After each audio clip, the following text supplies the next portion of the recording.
एक छोटे से गांव में रहने वाली मीरा एक बुजुर्ग महिला थी, जिसके घर के आंगन में एक गुलाब का पौधा था। वह पौधा साधारण था, लेकिन उसकी खुशबू इतनी मोहक थी कि जो भी उसके पास से गुजरता एक बार रुककर उसे सूंघे बिना नहीं रह पाता। एक दिन गांव का एक व्यापारी वहां से निकला।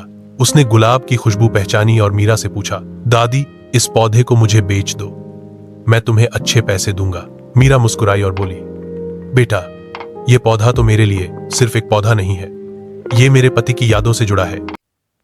व्यापारी ने जिद की, पर मैं आपको इतने पैसे दूंगा कि आप आराम से रह सकेंगी। मीरा ने धीरे से पौधे को छुआ और बोली, सुनो, एक कहानी सुनाती हूं। कुछ साल पहले की बात है।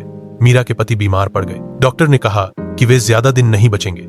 एक शाम उन्होंने मीरा का हाथ पकड़कर, मैं तुम्हारे लिए एक उपहार छोड़कर जा रहा हूं। अगले दिन वे चले गए, लेकिन उनकी याद में मीरा के आंगन में एक गुलाब का पौधा उगाया। वह पौधा सूखे में भी हरा रहता, ठंड में भी फूल देता। गांव वाले कहते कि इसमें जादू है, पर मीरा जानती थी कि ये उसके पति का प्यार है जो हमेशा उसके साथ है।